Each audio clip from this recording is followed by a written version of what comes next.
থাইল্যান্ডের নতুন প্রধানমন্ত্রী হিসাবে পেতাংতার্ন সিনাওয়াত্রাকে বেছে নিয়েছে দেশটির পার্লামেন্ট।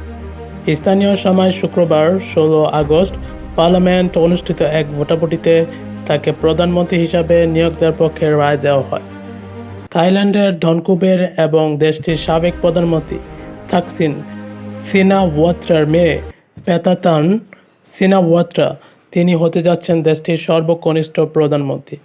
৩৭ বছর বয়সী পেতাংতার্ন দেশটির দ্বিতীয় নারী প্রধানমন্ত্রী হিসাবে ক্ষমতা গ্রহণ করতে যাচ্ছেন।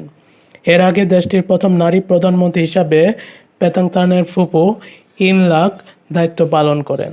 মাত্র দুদিন আগে প্রাক্তন প্রধানমন্ত্রী শ্রেথা থাভিসিনকে বরখাস্ত করে দেশটির একটি সাংবিধানিক আদালত।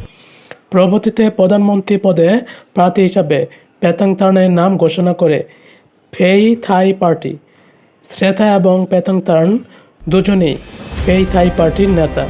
২০২৩ সালের নির্বাচনে ফেই থাই পার্টির দ্বিতীয় হয়েছিলেন, কিন্তু পরে তারা জোট সরকার গঠন করে। তবে থাইল্যান্ডের নতুন প্রধানমন্ত্রী হিসাবে পেতাংতার্নকে বেশ চ্যালেঞ্জের মুখোমুখি হতে হবে। স্থবির হয়ে পড়া অর্থনীতিকে পুনরায় গতিশীল করা এবং সামরিক অভ্যুত্থান এবং আদালতের হস্তক্ষেপ এড়াতে তাকে সবসময় সতর্ক থাকতে হবে। তার দায়িত্ব নেওয়ার আগে তার দলের নেতৃত্ব থাকা পূর্ববর্তী ৪টি প্রশাসককেই ক্ষমতাচ্যুত করা হয়েছে। পার্লামেন্টে ভোটাভুটির পর সাংবাদিকদের উদ্দেশ্যে পেতাংতার্ন বলেন, আমি সত্যি এ বিষয়ে মানুষকে আত্মবিশ্বাসী করে তুলতে চাই যে আমরা সুযোগ তৈরি করতে এবং জীবনযাত্রার মান উন্নয়ন করতে এবং সবসময় তাই নাগরিকদের অধিকার সমুন্নত রাখতে পারি।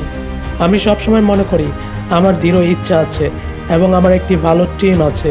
আমার দল শক্তিশালী, অভিজ্ঞ, দৃঢ় প্রতিজ্ঞা এবং আমরা একই ধারণা শেয়ার করি।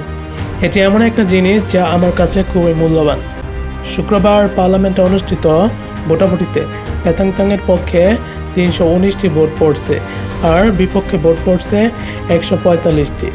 শ্রেথা থাভিসিনের বিরুদ্ধে দুর্নীতি দায়ের দণ্ডিত এক আইনজীবীকে মন্ত্রী হিসাবে নিয়োগ দেওয়ার অভিযোগ ওঠে। এরপরেই বুধবার তাকে বরখাস্ত করা হয়। পেতাংতার্ন জানিয়েছেন তিনি শ্রেথাকে সরিয়ে দেওয়ার ঘটনায় দ্বিধান্বিত এবং খুবই দুঃখ পেয়েছেন। তবে তিনি সিদ্ধান্ত নিয়েছেন যে তার দল এবং দেশের জন্য কিছু করার সময় এসেছে। পেতাংতার্ন জানিয়েছেন তার বাবা তাকসিন তাকে এ বিষয়ে উৎসাহ দিয়েছেন। তিনি বলেছেন সর্বোচ্চ চেষ্টা করে যেতে হবে।